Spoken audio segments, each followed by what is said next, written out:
Across Uganda's humanitarian and development sector, one challenge has remained constant.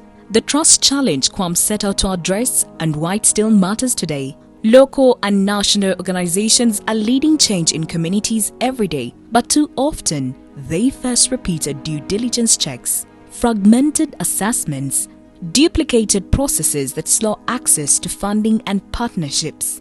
The system excluded the very actors that localization seeks to strengthen.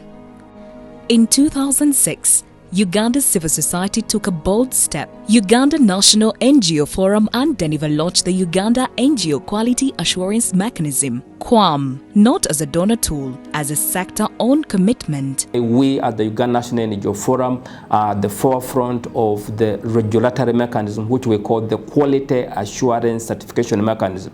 Many would know it by the acronym of QuAMPlus. We think QuAMPlus is not a policing instrument. QuAMPlus is a tool that can actually be used for both being able to find out what are the capacity deficits, and then we are able to plug those capacity deficits. At the time, there were very many non-governmental organizations, some of them community-based, some of them not registered, others registered. The reason why it was formed is that there was a need to understand and to strengthen the governance of those entities, because most people who found an NGO may not necessarily be very knowledgeable or skilled in governance. So the governance challenge became very visible and evident. Secondly, it's also for accountability to those who the entity is supposed to benefit from, but also accountable to government because those entities are located in a governance system. And the third one was to establish the gaps, and which gaps were then filled by education and training and follow-up and monitoring. So that was the main thing that QuAMPlus was set up for. 60 standards, 3 certification tiers, built on peer review, rooted in local legitimacy and mutual trust. For nearly 20 years, QuAMPlus helped strengthen internal accountability across Uganda's civil society sector. It built trust from within. Through peer review, governance standards and institutional improvement, more than 1,000 Ugandan NGOs went through the process, helping to strengthen boards and improve financial systems. Communities gained greater accountability from organizations serving them, but humanitarian financing was changing. Both donors and civil society organizations faced inefficiency. Donors were asking different questions. Can risk be independently verified? Are safeguarding systems in place? Can due diligence be standardized? Can trusted partners be identified faster? Why go through 5 different assessments from 5 different donors, asking the same questions, demanding the same documents year after year?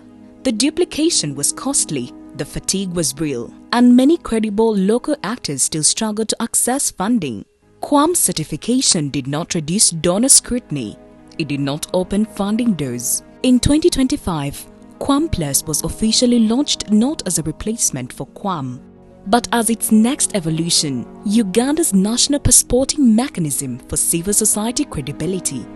A fit-for-purpose tool designed to bring the sector closer to a national framework for sustainable localization. Funded by the European Commission Humanitarian Aid Office, ECHO, through the STEPS project, QuAMPlus provides a fit-for-purpose system that aligns local legitimacy with donor assurance, supporting smarter funding decisions and stronger, locally led humanitarian action.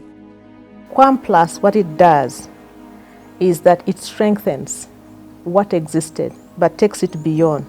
Makes sure that the analysis is done with technical and diagnostic precision because it has the digital systems that are being used. So that strengthens it. And then also accountability at the same time. And QuAMPlus is a process that makes sure that there's a merger between the civil society organizations and the funders, because the funders contribute to the information. Instead of using another tool of their own, they already have this one which has been designed between civil society and the partners. And because of that, you don't have entities like the UN system and other agencies going to the same communities to do the same work and duplicating what their other funders are doing, or duplicating what even government is asking for. And then the other one is the efficiency with which you are doing it. You're cutting out logistics, cutting out funding, cutting out human resource that will be involved in doing manual work, again because of digitalization. But the most important one is that the credibility that comes with it, because of the transparency in which QuAM is applied, QuAM is conducted. That in itself makes sure that whoever then is working with any entity, they have assurance that the programs that are being funded after a thorough analysis of systems that exist in those entities.